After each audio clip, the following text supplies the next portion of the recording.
Everyone, welcome to लक्ष्य academy. मैं मधु अग्रवाल स्वागत करती हूँ आपका। कैसे हैं आप सब? आई होप आप लोग सब लोग अच्छे होंगे। तो जैसा कि हम लोग केवीएस की जो चैप्टर्स है, केवीएस की जो कंटेंट्स है, जो आपका सिलेबस है, उसका मैंने फर्स्ट चैप्टर का मैंने एमसीक्यू किया था, the portrait of a lady. ठीक है, इसके पहले प्रीवियस वीडियो में हमने the portrait of a lady के कुछ एमसीक्यूज सॉल्व किए थे। तो आज हम लोग उसी टॉपिक का जो चैप्टर है हमारा, उसी में जो हमारा हॉर्नबिल का जो बुक है जो दिया हुआ है, उसी के सिलेबस में हमारा एक पोएम है अ फोटोग्राफ। ठीक है, तो आज उसके कुछ एक्सट्रैक्ट बेस्ड क्वेश्चंस मैं लेकर आई हूँ आप लोगों के सामने। तो आज हम लोग देखेंगे अ फोटोग्राफ जो पोएम है, जो किसके थ्रू लिखा हुआ है, किसके द्वारा लिखा गया है, तो शर्ली टोल्सन ने लिखा है। किसने लिखा है? तो शर्ली टोल्सन ने लिखा है इस पोएम को। ओके, तो शर्ली टोल्सन के द्वारा लिखा गया ये पोएम है, शर्ली टोल्सन। क्योंकि किसी भी पोएम को हम अगर जान रहे हैं कि अ फोटोग्राफ, तो हमें पोएट का नाम याद कर रखना बहुत इंपॉर्टेंट है। It is very important to remember the name of the poet. Okay, तो इस पोएम को किसने लिखा है? तो शर्ली टोल्सन ने लिखा है अ फोटोग्राफ। तो जैसा कि हमारा केवीएस पीजीटी का जो है वो हमारा कोर्सेस ऑलरेडी स्टार्ट हो चुका है। तो आप इस कोर्स को परचेज करना चाहते हैं तो आप लक्ष्य एकेडमी ऐप डाउनलोड कर सकते हैं। तो इस ऐप का जो लिंक है आपके डिस्क्रिप्शन में आपको मिल जाएगा। जो आप डिस्क्रिप्शन में जाइएगा तो इस ऐप का लिंक मिल जाएगा, और आप हमारे टेलीग्राम से भी जुड़ सकते हैं, और टेलीग्राम चैनल से भी आप हमें जुड़ जाइए तो सारा अपडेट आपको मिल जाएगा वहाँ पे। ठीक है, तो जो हमारा कोर्स का जो फी है वो बहुत कम है, जैसा कि आप लोगों को पता ही है।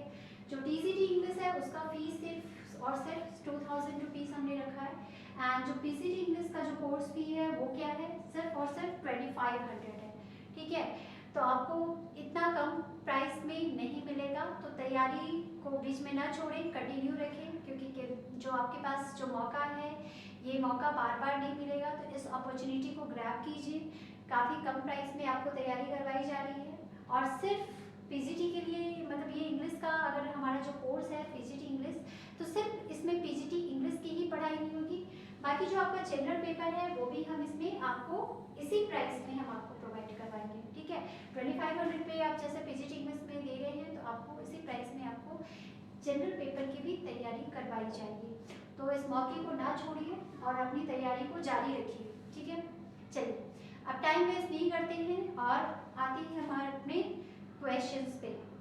तो ये चूंकि ये क्वेश्चन जो ये हमारा जो वीडियो है ये है एक्सट्रैक्ट बेस्ड क्वेश्चंस, जो कि पोएम से हमेशा दे दिया जाता है। क्योंकि अभी हमें पता है कि ये फोटोग्राफ जो पोएम है उससे है। तो जब आपका मिसलेनियस का जब एक वीडियो डालूंगी, मिसलेनियस मतलब जब सारा आपका पोएम्स मैं पढ़ा दूंगी, तो जब सारे पोएम्स हो जाएंगे तो उसमें से जब एक्सट्रैक्ट आता है तो हमें ये पता नहीं चलता, हमें बहुत मुश्किल हो जाता है कि ये जो पोएम है, ये जो लाइन है, एक्सट्रैक्ट है, कहाँ से ली गई है। तो एक एक करके अगर हम पढ़े रहेंगे तो हमें ये काफ़ी आसानी हो जाएगी उस समय हमें रिकॉग्नाइज करने में कि ये जो पोएम का लाइन है, ये जो एक्सट्रैक्ट है, किस पोएम से लिया गया है। तो एक एक पोएम अगर हम करते जाएंगे तो हमारी तैयारी काफ़ी अच्छी हो जाएगी। ठीक है, तो चलिए हम लोग स्टार्ट करते हैं। The cardboard shows me how it was when the two girls cousin went paddling, each one holding one of my mother's hand, and see the big girl some 12 years or so. Actually इस poem में जो है Shirley टोल्सन, मैंने नाम बता दिया poet का, ये पोइट कौन है इस पोएम की? तो शर्ली टोल्सन, उन्होंने इस पोएम को लिखा है, और ये पोएम जो है उन्होंने अपनी मदर को डेडिकेट किया है। ठीक है, तो इसमें वो पोइट जो है क्या कह रही है? The cardboard shows me how it was. जो कार्डबोर्ड है वो मुझे दिखा रहा है कि वो कैसा है। ठीक है, तो इसमें कार्डबोर्ड यहाँ पे किस चीज़ को रेफर कर रहा है? तो फर्स्ट क्वेश्चन ही हमारा वही है। तो पहले हम लोग आंसर करेंगे, उसके बाद मैं पोएम का लाइन भी समझाऊंगी। ठीक है, तो पहले हम लोग आंसर्स करते जाते हैं, क्योंकि अगर मैं पोएम को एक्सप्लेन कर दूंगी स्टार्ट को तो आपको आंसर्स इजीली मिल जाएगा। तो मैं चाहती हूँ कि पहले आप लोग आंसर करें। अगर आप लोगों ने पढ़ा है तो पहले आप लोगों को मैं आंसर दूँ, उसके बाद मैं इसको एक्सप्लेन भी कर दूँ। ठीक है, तो यहाँ पे वही चीज़ पूछा जा रहा है कि इस जो आपका लाइन है यहाँ पे कार्डबोर्ड जो है किस चीज को रेफर कर रहा है? तो यहाँ पे बोल रहा है पोएट बोल रही है the cardboard shows me how it was. जो कार्डबोर्ड है मुझे दिखा रहा है कि वो कैसा है। While the two girls cousins went paddling, जबकि जो दो गर्ल कजन्स हैं, दो जो लड़कियां कजन लड़कियां हैं, दो और कजन लड़कियां जो हैं वो पैडलिंग पर गई हुई है। पैडलिंग मतलब क्या होता है? पैडलिंग मतलब होता है पैदल चलना। जैसे कि हम लोग जब सी बीच पे जाते हैं तो क्या हम वहाँ क्या करते हैं? वॉक करते हैं, मतलब जो लहरें आती हैं उस पर चल करके जाते हैं, दौड़ करके जाते हैं, जो चलते हैं वॉक करते हैं, वो होता है पैडलिंग। ठीक है। Each one holding one of my mother's hand, जो दो कजन थी वो किसके हाथ पकड़ी हुई थी? तो माई मदर्स हैंड, यानी कि पोइट की माँ का हाथ पकड़ी हुई थी। यानी कि जो पोइट की मदर थी वो क्या थी? बीच में थी, और एक तरफ उनकी एक कजन, दूसरी तरफ उनकी दूसरी कजन, दोनों कजन्स जो थी उनकी मदर का हाथ पकड़ी हुई थी। किसकी मदर का हाथ? तो पोइट की मदर का हाथ। ठीक है। And see the big girl some 12 years or so. See the big girl, see कौन है यहाँ पे? See the big girl यानी जो पोइट की मॉम है उनको बोला जा रहा है see the big girl, वो जो बड़ी लड़की, और उनका जो एज रहा होगा क्या रहा होगा? तो 12 years or so, लगभग 12 years की रही होगी। ठीक है। तो यहाँ पे क्या बोला जा रहा है? Question, what does the cardboard here refer to? इसमें जो कार्डबोर्ड है किस चीज को रेफर कर रहा है? A thick paper on which the poet's photograph was pasted, एक thick paper जिसमें फोटोग्राफ, पोइट का फोटोग्राफ पेस्ट किया हुआ है, या फिर a thick envelope, ये thick envelope है, या फिर a thick paper on which the poet's mother's photograph was pasted, या एक thick paper है जिसमें पोइट्स की माँ का फोटोग्राफ को पेस्ट किया हुआ है। अब पेपर बोट, या फिर एक पेपर बोट है। कार्डबोर्ड यहाँ पे किस चीज को रेफर कर रहा है? तो एक्चुअली भी जो ये टॉपिक है, ये जो पोएम है वो क्या है? पोएम का नाम ही क्या है? A photograph. ठीक है। तो अगर आपने पोएम नहीं भी पढ़ा है तो थोड़ा सा अगर हम लोग कॉमन सेंस यूज करते हैं तो कॉमन सेंस से भी हम लोग इस चीज को पता लगा देंगे। यहाँ पे कार्डबोर्ड किस चीज को दिखा रहा है? तो पोइट की मदर का फोटोग्राफ, जो कि पोइट की मदर और उनकी दो कजन्स का वो फोटोग्राफ है, जिसमें पोइट की माँ जो है बड़ी सिस्टर है, बड़ी है, वो बीच में है, और उनकी जो दो अदर कजन है वो क्या है? वो उनकी हाथों को पकड़े हुए हैं। और वो लोग कहाँ पे गए हैं? तो पेडलिंग पे गए हुए हैं, सी बीच घूमने, सी हॉलीडे पे गए हुए हैं। ठीक है। और उनकी मदर जो है, पोइट की मॉम जो है, वो बिग गर्ल, मतलब उनमें से दो अपनी कजन्स, और जो उनकी कजन थी उनमें से वो बड़ी थी, बड़ी बहन थी। ठीक है। तो यहाँ पे कार्डबोर्ड जो है किस चीज को रेफर कर रहा है? तो कार्डबोर्ड है a thick paper on which poet's mother's photograph was pasted. a thick मतलब वो एक कार्डबोर्ड जो है जिसमें उनकी माँ की फोटो है, और ठीक है, तो इसमें पोइट की माँ का फोटो को पेस्ट किया हुआ है। क्लियर है? आपको आंसर मिल गया होगा। तो आपका आंसर क्या होगा? Option number C. चलिए नेक्स्ट क्वेश्चन देखते हैं। The cardboard shows me how it was when the two girl cousins went paddling, each one holding one of my mother's hand, and see the big girl, some 12 years or so. How does the cardboard depict? What does the cardboard depict? Cardboard जो है वो क्या show कर रहा है, क्या दिखा रहा है? It depicts the scenery. Cardboard में जो है क्या है? सीनरी का मतलब डिपिक्ट कर रहा है। It depicts the picture of a house, it depicts the picture of a school, या it depicts the picture of 3 girls. अभी अभी मैंने कहा तो ये क्या था? फर्स्ट क्वेश्चन में इसी से रिलेटेड था। तो कार्डबोर्ड जो था रेफर क्या कर रहा था कि एक स्मॉल थिक पेपर है जिसमें किसकी मदर का फोटो लगा है? तो पोइट की मदर का फोटो पेस्ट किया हुआ है। तो यहाँ इसका मतलब क्या हो गया? स्कूल तो है नहीं, हाउस तो होगा नहीं, सीनरी तो होगा नहीं, यानी कि ये जो है कार्डबोर्ड जो डिपिक्ट कर रहा है वो क्या है? एक फोटोग्राफ है। ठीक है। यहाँ पे जो कार्डबोर्ड है वो क्या है? एक फोटोग्राफ है, और उस फोटोग्राफ में कितनी लड़कियां हैं? तो 3 लड़कियां हैं। एक कौन है? एक पोइट की माँ है, और दूसरी कौन है? दूसरी उनकी कजिन्स है, पोइट की माँ की cousins, not poet's cousin, poet's mother's cousin. ठीक है। तो वो कार्डबोर्ड क्या है? कार्डबोर्ड यहाँ किस चीज को बोला गया है? तो एक फोटोग्राफ को कार्डबोर्ड बोला गया है। ठीक है। फोटोग्राफ जो है उसे कार्डबोर्ड इस पोएम में बोला गया है। ओके। और इस फोटोग्राफ में किसकी फोटो है? तो it depicts the picture of 3 girls. Okay. तो आंसर आपका क्या हो गया? Option number D. Okay. Clear है? चलो नेक्स्ट क्वेश्चन हम लोग देखते हैं। All 3 stood still to smile through their hair at the uncle with the camera, a sweet face. My mother's dad was before I was born. appears to have changed less was their terribly transient fate. तो यहाँ पे क्या है, all three stood still to smile through their hair, और तीनों क्या है, तीनों यहाँ पे फोटोग्राफ की जिक्र की जा रही है कि तीनों जो है चुपचाप एकदम स्टूड स्टिल। जब हम लोगों को फोटो को पोज देना होता है तो क्या हो जाते हैं, स्माइल एकदम खड़े हो जाते हैं स्ट्रेटली, मतलब तो वही बोला जा रहा है कि तीनों स्टूड स्टिल खड़े हो गए और स्माइल दे रहे हैं विद देयर हेयर, मतलब हेयर के साथ वो अपना स्माइल दे रहे हैं। और अंकल जो है at the uncle with the camera, और अंकल जो है कैमरा के साथ, उन लोग क्या है, तीनों लड़कियां पोज दे रही है फोटोग्राफी के लिए, ठीक है, फोटोग्राफ के लिए, फोटो खिंचवाने के लिए उन लोग क्या कर रही है, तो अपना पोज दे रही है। और कैमरा लेके कौन खड़े हैं, तो उनके अंकल खड़े हैं कैमरा लेके। A sweet face my mother's, और यहाँ पे स्वीट फेस किसका बोला गया है, उनकी माँ का, पोइट की मदर का क्या बोली, अ स्वीट फेस। और उस समय अभी फर्स्ट स्टैंजा में हमने देखा सम 12 इयर्स और सो, तो उसमें क्या बताया गया है कि उनकी माँ का जो एज है उस फोटोग्राफ में कितना साल का रहा होगा, कितने एज का रहा होगा, तो 12 इयर्स का रहा होगा, ठीक है, कितने इयर्स का रहा होगा, तो 12 इयर्स का उनकी मदर का फोटो, मतलब उस टाइम जब फोटोग्राफ, जब उन्होंने खिंचवाया था अपना फोटोग्राफ, तो उस टाइम उनकी मदर का एज क्या रहा होगा, तो ऐसा बोला जा रहा है कि 12 इयर्स रहा होगा, ठीक है।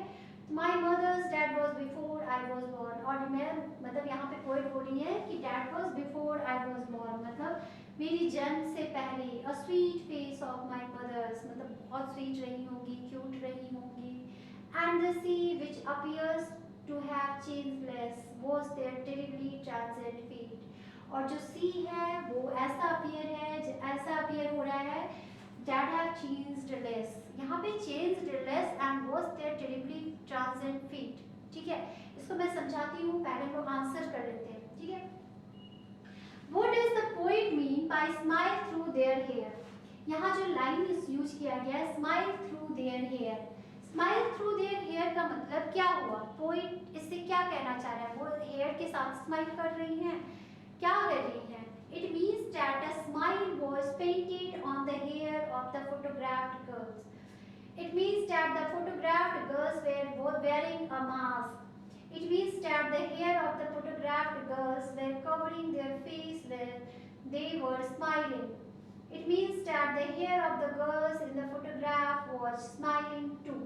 क्या हो रहा है कि जब वो स्माइल कर रही है तो उनका हेयर भी स्माइल कर रहा है, क्या वो हेयर के साथ स्माइल कर रही है। एक्चुअली में यहाँ पोएट जो है वो क्या कहना चाह रही है, एक्चुअली में क्या हो रहा है ना, मतलब पोएट कहना चाह रही है एक्चुअली जिस समय उनकी मदर जो है उनकी बहनों के साथ, जब वो अपनी कजन्स के साथ जब वो फोटोग्राफ के लिए पोज दे रही थी, तो वो कहाँ गई थी, तो सी हॉलिडे पे गई थी, ओके, तो वो सी बीच पे गई थी, पैडलिंग कर रही थी, और जब फोटोग्राफ के लिए, तो उस समय ऐसा प्रतीत हो रहा है मानो हवाएं चल रही हैं, और हवाएं चल रही हैं तो जो हेयर है वो क्या है, पोएट की मदर के फेस पे आ रहा है। तो जब यहाँ पे क्या हो जाएगा answer, it means that the hair of photograph girls were covering their face when they are smiling, जब वो फोटोग्राफ के लिए स्माइल कर रही हैं, पोज दे रही हैं, तो चेहरा क्या होता है, स्माइल देते हैं हम लोग, तो क्या हो रहा है, हवा के कारण जो बाल उनके उड़ रहे थे वो चेहरे पे आ रहे हैं, और चेहरे पे आ रहे हैं तो उनका जो स्माइल है वो कवर हो जा रहा है, ढक जा रहा है, ठीक है। तो यहाँ पे वही बोला जा रहा है, all three stood still to smile through their hair, मतलब वो लोग स्माइल देने के लिए खड़े हैं, फोटोग्राफ के पोज के लिए खड़े हैं, और उनका जो बाल है वो उनकी स्माइल को ढक दे रहा है, ठीक है। तो हमारा आंसर क्या हो जाएगा, ऑप्शन नंबर सी। क्लियर, चलिए नेक्स्ट क्वेश्चन देखते हैं। What has not changed over a period of time? Period of time जो जैसे जैसे बीतता है क्या चेंज नहीं होता है, क्या चेंज नहीं होता है, देखिए इसका आंसर कैसे मिलेगा, the photo, the cardboard, the girls, the sea, किस क्या चेंज नहीं होता है समय के साथ। देखिए पोएट ने बहुत अच्छी बात कही है इसमें, इस पोएम में उन्होंने बहुत एक डीप मीनिंग है स्टैंजा में। यहाँ पे बोला जा रहा है, देखिए लास्ट जो यहाँ पे 2 लाइन्स देखेगा, and the sea which appears to have changed less was their terribly transient fate। Actually यहाँ पे जो बोला जा रहा है, जैसे कि हम लोग पढ़ते आए हैं, जानते हैं कि जो कहा जाता है कि जो मनुष्य का शरीर होता है वो क्या होता है, नश्वर होता है, ऐसा हम लोग पढ़े हैं ना, मैन इज मोर्टल, इमोर्टल तो नहीं होता है, वो अमर तो नहीं होता है, मैन इज मोर्टल, हम लोग कहते आए हैं, हम लोग जानते हैं इस बात को। तो यहाँ पे वही बोला जा रहा है कि जो ह्यूमन बीइंग है वो क्या है, ट्रांजिएंट है, टेम्परेरी ट्रांजिएंट फीट। यहाँ पे जो बोला जा रहा है वॉज टेरिबली ट्रांजिएंट फीट, यहाँ पे ह्यूमन बीइंग्स को बोला जा रहा है टेरिबली ट्रांजिएंट फीट। मतलब जब वो पैडलिंग पे गई है तो ह्यूमन बीइंग क्या होता है, एक टेम्परेरी है वो। मतलब आज अगर हम लोग कहीं जा रहे हैं, अगर वो सी बीच पे गई हैं घूमने के लिए, तो वहाँ पे बहुत सारे टूरिस्ट आ रहे हैं, आज वो गए हैं, कल कोई और जाएगा, कल कोई और जाएगा। तो जो समुद्र है, जो सी है, वो क्या है, वहाँ पे टेम्परेरी है। मतलब सी है वो क्या है, वहाँ पे जो ह्यूमन बीइंग्स है वो टेम्परेरी हैं, वो आज आए हैं, कल कोई और आएगा और क्या होगा। लेकिन जो सी है वो क्या है, वो परमानेंट है, वो तो एज इट इज वहाँ रहेगा ही, ठीक है। तो जो सी है वो क्या है, वो कभी भी नहीं बदलेगा, never change, sea will never change. हम आज जाए या आज के 10 साल बाद जाए, 20 साल बाद जाए, सी जो है वो नेचुरल, मतलब क्या है, वो नेचर का क्रिएशन है, वो क्या है, वो कभी भी नहीं बदलता, वो क्या है, परमानेंट है। तो उसको ये बोला जा रहा है, and the sea which appears to have changed less, जो सी है वो कभी नहीं बदलता, वो नहीं बदलेगा। और जो ह्यूमन बीइंग है, मतलब वहाँ पे समुद्र, जो समुद्र का पानी जो पैरों को धो रहा है, वॉश कर रहा है, क्या कर रहा है, वॉश देयर टेरिटरी, मतलब उनकी मदर्स, जो उनकी सिस्टर्स है, उनका जो फीट है, उनको जो वॉश कर रहा है, वो क्या है, टेम्पररी है। मतलब ये जो है, मतलब एक्चुअली में यहाँ जो पोइट की मदर है वो डेथ कर चुकी है, उनका देहांत हो चुका है, उनका डेथ हो चुका है, ठीक है। तो इसलिए ये बोला जा रहा है कि वो क्या है, ह्यूमन बीइंग जो होते हैं वो टेम्परेरी होते हैं, वो क्या होते हैं, मॉर्टल होते हैं, मतलब वो आज है मतलब नहीं है, वो परमानेंट नहीं होते हैं, फॉर अ शॉर्ट एक पीरियड ऑफ टाइम के लिए वो होते हैं, उनका एक टाइम पीरियड गॉड ने मेंशन किया हुआ है कि वो इतने टाइम को ही लेके ह्यूमन बीइंग, सबका जैसे हम बोलते हैं ना, सबका आयु तय किया हुआ है कि हम लोग जो आए हैं, धरती पर आए हैं, तो इतने टाइम के लिए आए हैं, हमारा एक एज निर्धारित किया हुआ है कि हम इतने साल जिएंगे, उसके बाद फिर हमें तो क्या है, मिट्टी में ही मिल जाना है, ठीक है। तो वही चीज बोला जा रहा है कि पोएम जो बोली है कि सी जो है वो कभी नहीं बदलेगा, वो कभी जल्दी बदलेगा नहीं, लेकिन वो जो अपने पानी से, अपने जो लहरों से जो वॉश कर रहा है उनके पैरों को, किसके पैरों को, तो मदर्स की, सिस्टर्स एंड उनकी मदर के पैरों को जो वॉश कर रहा है,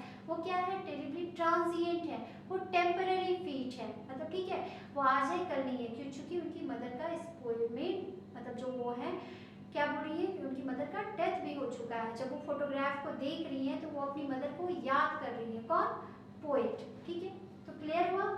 तो यहाँ पे क्या बोला जा रहा है, what has not change over a period of time, तो क्या नहीं बदलता है, फोटो नहीं बदलेगा, कार्डबोर्ड नहीं बदलेगा, द गर्ल्स नहीं बदलेंगी, या फिर सी, किस चीज को बोला गया है कि वो नहीं, with the passage of time वो नहीं बदलता है, तो सी, ओके। तो आंसर क्या हो जाएगा हमारा, ऑप्शन नंबर डी, द सी।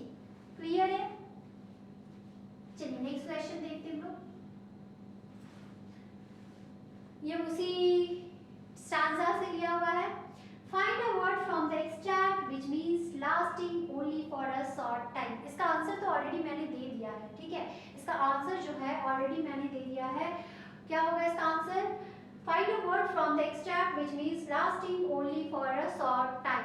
तो क्या होगा इसका आंसर, क्या ऐसा चीज है जो बहुत शॉर्ट टाइम के लिए लास्ट हो जाता है, मतलब खत्म हो जाता है, मतलब जिसका जो लाइफ जो होता है वो थोड़े टाइम के लिए होता है लाइफ, कौन ऐसा चीज कि उसका मतलब क्या बोले, सिनोनिम क्या होगा, जो बोला जाता है, कौन सा वर्ड हम एक्सट्रैक्ट में से ढूंढेंगे जिसका मीनिंग होता है lasting only for a short time, जिसका मीनिंग हमें दिया गया है कम समय में, मतलब जिसका टाइम जो है बहुत थोड़े समय का है, तो जल्दी ही समाप्त हो जाए, तो उसको क्या कहते हैं, ट्रांजिएंट। ट्रांजिएंट मींस टेम्परेरी, ठीक है। टेम्परेरी क्या होता है, बोलते हैं ना टेम्परेरी सॉल्यूशन, टेम्परेरी है मतलब थोड़े दिनों के लिए, थोड़े मतलब जो जल्दी ही उसका टाइम पीरियड लॉन्ग नहीं होता है, शॉर्ट होता है, तो क्या हो जाएगा, transient. Option number B is the correct answer, okay. I think clear है। चलिए, तो अगर आप लोग को अच्छा लग रहा है, वीडियो पसंद आ रहा है, तो आप लोग हमारे पेड कोर्स से जुड़ सकते हैं। तो हमारा फीस है only 2500 for KBS PGT English and for TCT only ₹2000। ठीक है, तो इस प्राइस में मैंने जैसा कहा कि आपको जनरल पेपर की भी तैयारी करवाई जाएगी, नॉट ओनली फॉर आपका जो मेन सब्जेक्ट है। ऐसा नहीं कि आपका सिर्फ मेन सब्जेक्ट को ही फोकस किया जाएगा, आपकी जनरल पेपर की भी तैयारी करवाई जाएगी इसी फीस में। तो इस ऐप का लिंक जो है वो डिस्क्रिप्शन में दिया हुआ है। आपकी कोई भी क्वेरी है तो आप इस नंबर पे कॉल करके अपनी क्वेरी को क्लियर कर सकते हैं। ठीक है, चलिए नेक्स्ट क्वेश्चन पे हम लोग आते हैं। Some 20-30 years later, she would laugh at the snapshot. See Betty and Dolly, she would say, and look how they dressed us for the beach. The sea holiday was her past, mine in her laughter, both right with the labored ease of loss. ठीक है, तो यहाँ क्या बोला जा रहा है कि some 20-30 years later, कुछ 20-30 सालों के बाद, she would laugh at the snapshot, और वो हंसती थी, मतलब 20, जब क्या होता है फोटोग्राफ, क्या होता है एक मेमोरी होती है हमारी। ठीक है, कुछ सालों के बाद हम देखते हैं अरे ये हमने ऐसा किया था, हम उस टाइम पे ऐसे थे। जब अपनी बचपन की तस्वीरों को हम लोग देखते हैं आज भी, तो क्या होता है कि हम अपने बचपन के दिनों में चले जाते हैं, याद करते हैं। तो वही यहाँ पे बोला जा रहा है। तो व्हाई डिड सी लाफ, हमारा जो फर्स्ट क्वेश्चन है वो क्या है, व्हाई डिड सी लाफ, वो क्यों हंस रही थी। तो because of the funny dresses that they were wearing at the C holiday, because one of them cracked a joke, या फिर because one of them cracked a joke, because of the funny dresses they were wearing at the party, because of the funny man they saw at the holiday। तो क्यों वो हंस रही थी, तो क्यों हंस रही थी। She would laugh at the snapshot, मतलब वो अपनी फोटोग्राफ पे हंस रही थी। See Betty and Dolly, she would say, and look how they dressed us for the beach। देखिए आंसर मिच किया ना, क्यों हंस रही थी, तो बोल रही थी look how they dressed us for the beach। तो यहाँ पे आंसर क्या हो जाएगा, option number A, because of the funny dresses that they were wearing at the sea holiday। मतलब वो लोग क्या थी, उनकी मदर जो थी सी हॉलीडे पे गई थी अपनी कजिन के साथ, और उनकी कजिन का नाम क्या था, यहाँ पे मेंशन किया हुआ है बेटी एंड डॉली। तो वो कह रही है कि देखो, मतलब 20-30 सालों के बाद वो अपने फोटोग्राफ को अपनी बेटी को दिखाकर, पोएट को दिखाकर बोल रही है देखो हम लोग कहाँ गए थे, मतलब कहाँ गए थे, तो हम लोग सी हॉलीडे पे गए थे, और देखो हमने कैसी फनी ड्रेसेस पहनी है, हमारे पेरेंट्स हमें कैसे फनी ड्रेसेस पहना करके हमें सी हॉलीडे पर लेके गए हैं।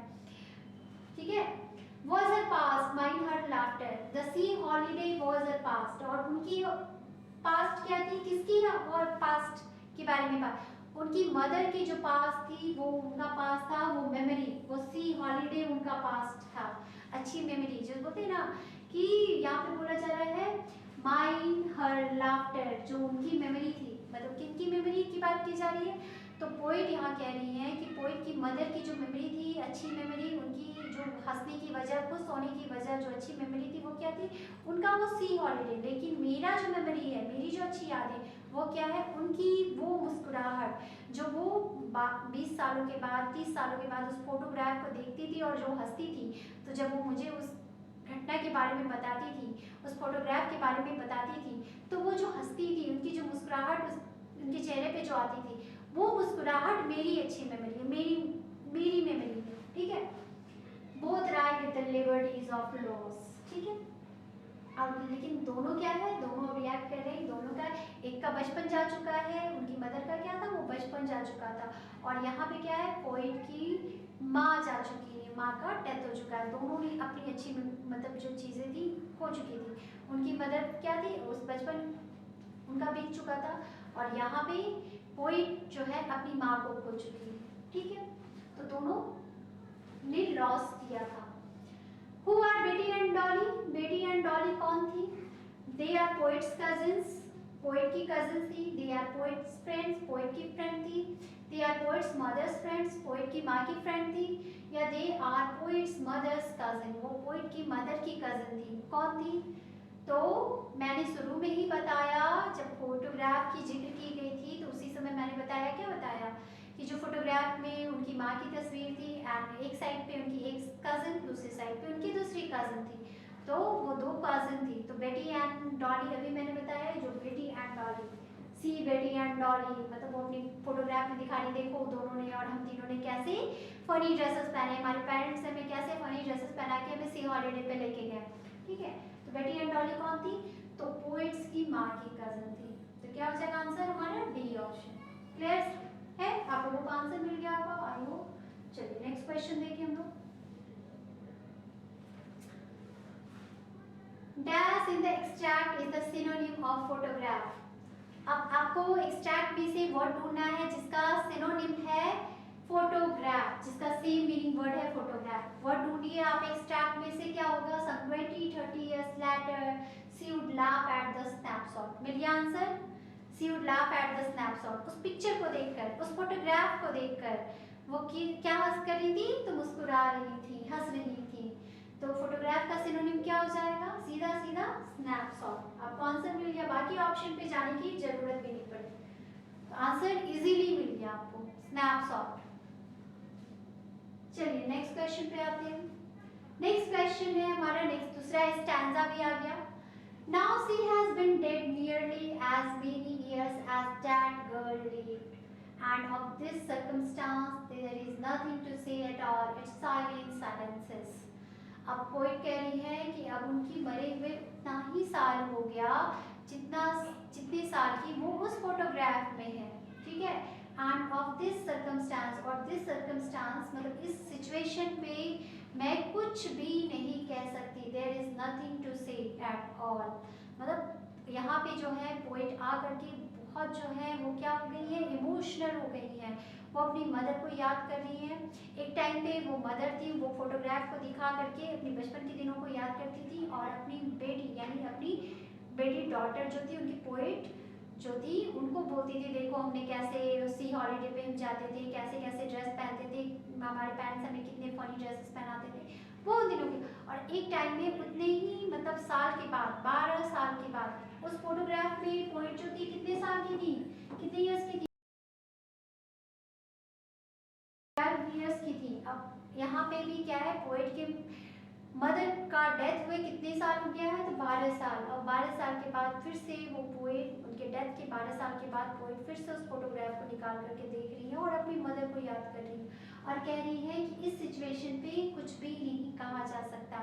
क्या है, कंप्लीट साइलेंस, मतलब सिर्फ शांति, मतलब क्या है, खामोशी है, ठीक है। तो who does sea refer to, यहाँ पे सी किसे कहा गया है, now sea has been dead, तो कौन डेथ हो, किसकी डेथ हो गई है, तो किसकी डेथ हो गई है, तो पोएट की मदर की। तो पोएट सी किसको डेथ यहाँ पे रिकमेंड किया गया है, रेफर किया गया है, तो क्या हो जाएगा आंसर आपका, option number B, the poet's dead mother. Clear है, चलिए क्लियर हो गया होगा। नेक्स्ट क्वेश्चन पे आते हैं, उसी स्टैंजा से, why is there nothing to say about the death of the poet's mother। Poet की मदर की डेथ पर क्यों कुछ कहने के लिए नहीं है, because the poet is confuse, poet जो है कंफ्यूज हो चुकी है। Because the poet was not in her senses when her mother expired, जब उनकी मदर का डेथ हुआ तो पोइट अपने सेंस में नहीं थी। Because the death of the poets mother has left a deep void in the poets heart, और इसलिए क्योंकि पोइट का जो मदर का जो डेथ हुआ था वो पोइट के दिल में एक गंभीर वेदना छोड़कर चला जाता है, ये रीजन था। या because the poet did not have a good relationship with her mother, यहाँ पे छूट गया था, मदर मिसप्रिंट हो गया, मदर होना चाहिए, ठीक है। या फिर पोइट और पोइट की मदर का जो रिलेशनशिप था वो अच्छा नहीं था, तो क्या होगा, क्यों वो कुछ अपनी मदर के डेथ पे कुछ क्यों नहीं कह पा रही थी, क्यों सिर्फ साइलेंस था।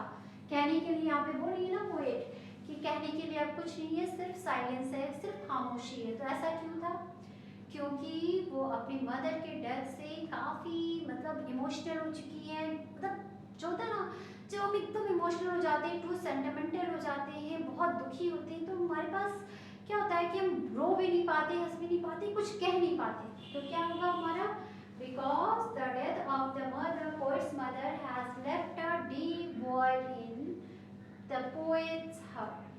ओके, क्लियर है। चलिए नेक्स्ट क्वेश्चन पे आते हैं हम लोग। Which word in the extract means the same as events that change your life over which you have no control? मतलब कौन सा वर्ड जिसका मीनिंग है, ऐसा वर्ड ढूंढना है आपको एक्सट्रैक्ट में से, जिसका मीनिंग क्या है, ऐसा इवेंट्स जो कि आपका लाइफ जो है बदल दे, और जिसके ऊपर आपका ऐसा सिचुएशन, ऐसा कुछ घटना जिससे आपका लाइफ जो है बदल जाए और उस पर आपका कोई कंट्रोल ना हो। तो क्या होगा, साइलेंसेस, सर्कमस्टांसेस, सिचुएशन, सर्कमस्टांस, मतलब आपको एक्सट्रैक्ट में से ढूंढना है। तो साइलेंसेस का मीन, साइलेंसेस वर्ड तो दिया है बट उसका मीनिंग ये होता है, नो नहीं होता है। सर्कमस्टांसेस वर्ड दिया है, नहीं दिया है। सर्कमस्टांस दिया है, नॉट सर्कमस्टांसेस। तो देखिए ऐसे क्या होता है, एग्जाम में कंफ्यूज कर सकता है सर्कमस्टांसेस और सर्कमस्टांस। तो हम जल्दी भी क्या करेंगे, सर्कमस्टांसेस में लगा देंगे टिक, तो नहीं, क्या होगा हमारा आंसर, सर्कमस्टांस, क्योंकि सिचुएशन वर्ड तो इसमें मेंशन ही नहीं है और हमें वर्ड जो है एक्सट्रैक्ट में से ढूंढना है, ठीक है। तो क्या हो जाएगा हमारा आंसर, सर्कमस्टांस, क्योंकि सर्कमस्टांस हमारा मेंशन है एक्सट्रैक्ट में, न कि सर्कमस्टांसेस। तो आई होप आप लोगों को आंसर मिल गया होगा। सर्कमस्टांस का मतलब ऐसा सिचुएशन लाइफ का जो कि जिससे हमारा लाइफ बदल जाए और जिसको हम कंट्रोल भी नहीं कर सके, जो होता है ना जिसमें हमारा कोई कंट्रोल नहीं है, जो होना है वो होकर रहेगा, तो वो चीज़ होता है सर्कमस्टांस। तो आई होप आप लोगों को वीडियो अच्छी लगी हो। तो आप लोग जुड़ सकते हैं हमारे लेक्चर अकेडमी ऐप से, तो आप डाउनलोड कर सकते हैं हमारे लेक्चर अकेडमी ऐप को। तो जो लिंक है हमारा वो डिस्क्रिप्शन में दिया हुआ है। कोई भी क्वेरी हो तो आप डायरेक्ट इस नंबर पे कॉल करके पूछ सकते हैं, क्योंकि जो हमारा एडमिशन है वो कंटिन्यू चल रहा है। तो आई होप, मैं उम्मीद करती हूँ कि आप लोग इस चीज़ को ना छोड़ें, इस अपॉर्चुनिटी को ना छोड़ें, और क्योंकि आपके पास बहुत सुनहरा मौका है, गोल्डन अपॉर्चुनिटी है। तो आप हमारे कोर्स से जुड़िए, आपको सारी मटेरियल्स प्रोवाइड की जाएगी, जैसे कि रिकॉर्डेड क्लास, जो थ्योरी की जो है, आपको जो भी टॉपिक है आपका उसका कंप्लीट थ्योरी क्लासेस आपको प्रोवाइड की जाएगी, कंप्लीट आपको लेक्चर मिलेगा एंड जो कि रिकॉर्डेड होगा, और जो लाइव सेशन होगा, लाइव डाउट क्लास होगा, मतलब वो जो होगा एकदम लाइव होगा, आपका जो भी आपके डाउट्स होंगे वो आपको लाइव होकर के क्लियर किया जाएगा। जो आपका नोट्स होगा उसका आपको पीडीएफ प्रोवाइड किया जाएगा। तो कंप्लीट तैयारी करवाई जा रही है आपको ओनली इन 2500, काफ़ी कम प्राइस है आपके लिए, ठीक है। और दूसरा टीसीटी के लिए आपका क्या है, ओनली 2000 रुपीज़, ठीक है। और इसमें मैंने बार बार बोला कि आपको जनरल पेपर भी आपका फोकस किया जाएगा, क्योंकि बहुत सारे स्टूडेंट्स क्या होते हैं ना कि हमारा जनरल पेपर मैम ये तो हो जाएगा, जो हमारा मेन सब्जेक्ट है वो तो हो जाता है, लेकिन जनरल पेपर क्या होता है कि वो हमारा छूट जाता है। तो इसलिए हम लोगों ने जनरल पेपर पे भी फोकस किया हुआ है।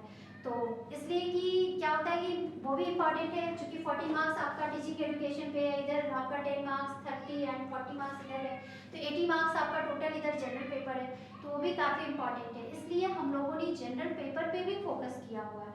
तो इसलिए मैं उम्मीद करती हूँ कि आप लोग इस अपॉर्चुनिटी को ग्रैब करेंगे और अपनी तैयारी कंटिन्यू रखेंगे। Thank you.